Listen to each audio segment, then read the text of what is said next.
কারো ভালো লাগে দেখে, ঠিক আছে, নতুন মনে হয় খাবারটা, তো আসবে, টেস্ট করবে। লোকেশন তো বলেই দিলাম, আর যার যেমন মনে হয় সে তেমন কমেন্ট করে দেবে, ঠিক আছে। ও রান্নাটা তো আমাদের ঘুম থেকে ওঠার পরের থেকে চলে, বাজার করা, রান্না করা, মানে সকাল থেকে একদম মানে তোমাদের চালু। সারাদিনে খাওয়া হয়নি আমাদের। মুরগি তো অ্যাভেলেবেল পাওয়া যায়, হাঁস কি এত অ্যাভেলেবেল পাওয়া যায়? হাঁস অ্যাভেলেবেল নয়, ঠিক আছে। সেটাই বলছি যে এত অ্যাভেলেবেল কি করে পাচ্ছ? বলেই করি যাতে সবাই বাড়িতে বানিয়ে খেতে পারে। খেতে পারে কি সবাই তো বানাতে পারবে না। পারবে না পারবে। এটা শুরু করলেই হয়ে যাবে।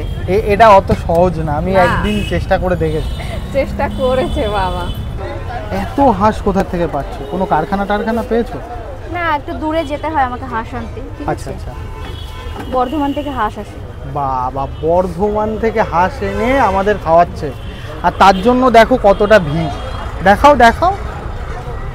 না প্রচুর ভিড়, আর দিদি কিন্তু স্বীকার করছে না, ঠিক আছে, ভিড় হচ্ছে এইটা কিন্তু দিদি স্বীকার করছে। ব্লগারই আছে 7-10 জন এখানে, ব্লগার 10 জন, কাস্টমার 1 2 3 4 5 6 7 8 9 10। মধ্যম গ্রামে বিখ্যাত ছিটে রুটি আর হাঁসের মাংস। হ্যাঁ, বাইট মি নাম করে দুজন মেয়ে এই দোকান খুলেছে সাহসের সাথে। চলো দেখি কি আর কত দাম আছে। এই যে তোমার ছিটে রুটি আর হাঁসের মাংসের প্ল্যানটা কোথা থেকে আসে? মাথার থেকে। এটা কিন্তু বাংলাদেশের একটা মানে খুব ফেভারিট খাবার। আমরাও খেয়েছি ছোটবেলায়, অনেক খেয়েছি, ঠিক আছে। আচ্ছা, অনেক আগে খেয়েছি, তো সেখান থেকে মনে হলো যে হ্যাঁ, বাংলাদেশে ওটা ফেমাস, এটা সত্যি, অনেক ফেমাস এটা। আর হাঁসের মাংসটা আমার এমনিতেও প্রিয়, আর আমি দেখলাম যে আমি ভেবেছিলাম একটু অন্যরকম কিছু করবো, তো ভাবলাম রুটির মধ্যে আর মাংসের মধ্যে কিছু একটা ভাবি, আলাদা কিছু যদি করা যায়। তো দিদি কেমন আছো বলো? ভালো। এই আগুনের তাপে কি ভালো থাকা যায়? হ্যাঁ যায়।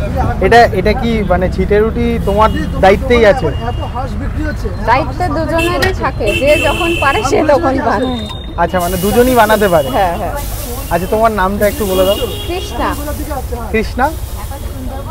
হ্যাঁ, মানে কৃষ্ণা কি? কৃষ্ণা মজুমদার। আচ্ছা, মানে দুজনে কি বান্ধবী নাকি আছে? বোন। আচ্ছা। কোয়ান্টিটি কত যাচ্ছে এখন? ওই 6টা-7টা হাঁস এরকম। 6টা-7টা হাঁস যাচ্ছে। আর তোমার ছিটে রুটি কপিস মতো যাচ্ছে? ছিটে রুটি 100-200 এরকম। 100-200, মানে প্রতিদিন কি সেম কোয়ান্টিটি যায়? সানডে যায় 100-200, আর নর্মাল হয়তো 70-80-90 এরকম হতে পারে, কমও হতে পারে। আচ্ছা। আর হাঁসটা ঠিক একই রকম আছে। আচ্ছা, কতদিন হলো দিদি? প্রায় 1 মাস, অলমোস্ট 1 মাস। তো এর মধ্যে কি আছে দিদি? এর মধ্যে চালের গুঁড়ো আছে, জল আছে, আচ্ছা, নুন আছে। আর কিছু আছে সিক্রেট কিছু? সিক্রেট তাহলে বলে কেউ, সিক্রেট যদি থাকে না, মানে যদি আছে বলে কি সিক্রেট? না, আমি জিজ্ঞাসা করছি আছে কি? আছে, বলা যাবে না। ও আছে। আমরা সেই দোকানের সামনে দাঁড়িয়ে আছি যেখানে ছিটে রুটি আর হাঁসের মাংস পাওয়া যায়, তাই তো দিদি? হ্যাঁ। দিদির হাসিটা অসাধারণ লাগলো। দিদি, তোমার নাম বলো। আমার নাম আকাঙ্ক্ষা হালদার। আর ওই যে দিদি বারবার ছিটে রুটি বানাচ্ছে সেই দিদির নাম কি? কৃষ্ণা। বাহ, কৃষ্ণা আমার মায়ের নাম। মা না, মায়ের মতো। যাই হোক, কি পাওয়া যাচ্ছে দিদি বলো? হাঁসের মাংস একটু দেখাও। আচ্ছা, হাঁসের মাংসের কেমন কি দাম আছে? ফুল প্লেট আছে, হাফ প্লেট আছে। আচ্ছা, ফুল প্লেটে ক পিস থাকছে? 200 দাম আছে 6 পিস। 6 পিস। আর আলু যাচ্ছে একটা আলু থাকছে। আলু কি যাচ্ছে তাই তো? হ্যাঁ, আলুটার কোনো দাম নেই, ওই আর কি খুশি হয়ে খাওয়াচ্ছি। আচ্ছা, খুশি হয়ে খাওয়াচ্ছি। আর 4 পিস যাচ্ছে হাফ প্লেট। দাম কত? 150। তা ওর সঙ্গে কি আলু থাকছে না? থাকছে। আচ্ছা, ওটাও ফ্রি। আর এটাই কি আছে? এটাতে কিছু নেই, চিকেন শেষ হয়ে গেছে। চিকেন শেষ হয়ে গেছে। চিকেনের কেমন দাম আছে? 120 টাকা প্লেট, 4 পিস, 2 পিস 70। আচ্ছা, আর তোমার ছিটে রুটির দাম কি আছে? 10 টাকা। 10 টাকা পার পিস। আগে কি দাম কম ছিল? হ্যাঁ। কত দাম ছিল? 7 টাকা। তাই দাম বাড়ালে হঠাৎ করে? পারলাম, আমার ক্যালকুলেশন মনে হলো যে এটা করা উচিত, তাই করেছি। আচ্ছা, মানে নতুন দোকান, তোমার হ্যাঁ, ক্যালকুলেশনে নতুন দোকান, ভুল নতুন হয়েছিল। experience, হ্যাঁ নতুন ক্যালকুলেশন, তার জন্য সবকিছুর দাম বাড়েনি। আচ্ছা দুটো জিনিসের দাম বেড়েছে, একটা রুটি আর গিলেমেটে। ওটা আচ্ছা, গিলেমেটে কি 40 প্লেট। গিলেমেটে কি হাঁসের নাকি মুরগি? মুরগির হাঁসের দুটোরই থাকে, কিন্তু হাঁসেরটা ইররেগুলার আর আচ্ছা। মুরগিটা রেগুলার। আচ্ছা, কেমন কি দাম আছে দুটো? হাঁসেরটা 50 টাকা প্লেট আর চিকেনটা 40 টাকা। আজকে কি হাঁসের হাঁস। একটু হাঁসের দেখাতে বলবো। হাঁসেরটা কালার একটু অন্যরকম হয়, ঠিক আছে? হ্যাঁ হ্যাঁ ফুড কালার দাওনি তাহলে তো একটু কালার চেঞ্জ। হ্যাঁ, একটু লাল লাল হবে। Sorry, দরকার পড়ে না ওগুলো। এই যে গুঁড়ো ঢালছে, চালের গুঁড়ো, তাই তো? চালের গুঁড়ো ঢাললো, এরপরে যাবে হচ্ছে নুন। হয়ে গেছে হয়ে গেছে।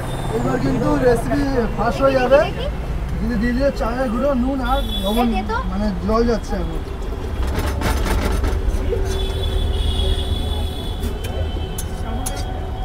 চালের গুঁড়োর পরে জল গেল, নুন যাবে না? বলবো না। বলবে না। রেসিপি ফাঁস হয়ে গেলে চাপ হয়ে যাবে, তাই তো নাকি? হ্যাঁ, না না, আমরা ওইভাবে করি না। কফি বেরিয়ে আমরা বলেই করি যাতে সবাই বাড়িতে বানিয়ে খেতে পারে। খেতে পারে কি সবাই তো বানাতে পারবে না। পারবে। না না, পারবে রেগে না। এটা মেগে এত ছেটানো শুরু করলেই হয়ে যাবে। এটা অত সহজ না। আমি না। একদিন চেষ্টা করে দেখেছি। চেষ্টা করেছে বাবা। ঢেলে দেবো? হ্যাঁ হ্যাঁ, বলো কতটুকু? আস্তে আস্তে। হাঁসের তো থাক থাক থাক। আর লাগবে না? না, ওই বোতলে দিলে হবে এখন। আচ্ছা দিদি, এই যে প্রিপারেশন সেই প্রিপারেশন কটার থেকে চালু হয়? 6টা থেকে 11টা। না না, আমি বলছি যে ধরো ও রান্না রান্নাটা তো আমাদের ঘুম থেকে ওঠার পরের থেকে চলে, বাজার করা, রান্না করা। মানে সকাল থেকে সকাল একদম থেকে। মানে তোমাদের আজকে চালু থাকে। সারাদিনে খাওয়া হয়নি আমাদের। আমি দেখলাম দোকানে এসে দেখছি যে দোকানে বসে বসে তুমি খাওয়া দাওয়া খাচ্ছি। করছো। আচ্ছা, তোমার দোকান কটা থেকে কটা পর্যন্ত খোলা? সন্ধ্যে 6টা থেকে রাত 11টা। কোনোদিন কি বন্ধ আছে দিদি? স্যাটারডে বন্ধ। স্যাটারডে বন্ধ। আর এটার ঠিকানাটা, প্রপার ঠিকানাটা যদি কেউ আসতে চায়? মধ্যমগ্রাম চৌমাথা। চৌমাথা। চৌমাথার একটু আগে আছে খোসলা ইলেকট্রনিক্স। খোসলা ইলেকট্রনিক্স। খোসলা ইলেকট্রনিক্সের ঠিক অপোজিটেই দিদির দোকান। দিদির দোকানের নামটা একটু বলে দাও। আমার দোকানের নাম bite me. Bite me bite me মানে কামড়াও, আমাকে কামড়াও। দিদি কি স্বীকার করছো যে হালকা হলেও? অবশ্যই, কেন নয় বাবা, এটা তো অবশ্যই স্বীকার করছি। মানে তোমার আমি তো বলেই দিয়েছি কিন্তু ভিডিওতে যে যারা আসছে খেতে তারা ভিডিও দেখেই আসছে, কিন্তু লোকেশনটা খুঁজতে তো দম বেরিয়ে যাচ্ছে। কিন্তু আমি বললাম যখন হয়রানি কেন করানো হচ্ছে, যারা একদম, খেতে একদম। চাইছে তাদেরকে বলুক না সরাসরি Proper দিদি, ঠিকানাটা proper দেওয়া ঠিক, দরকার। সেটাই বলছি।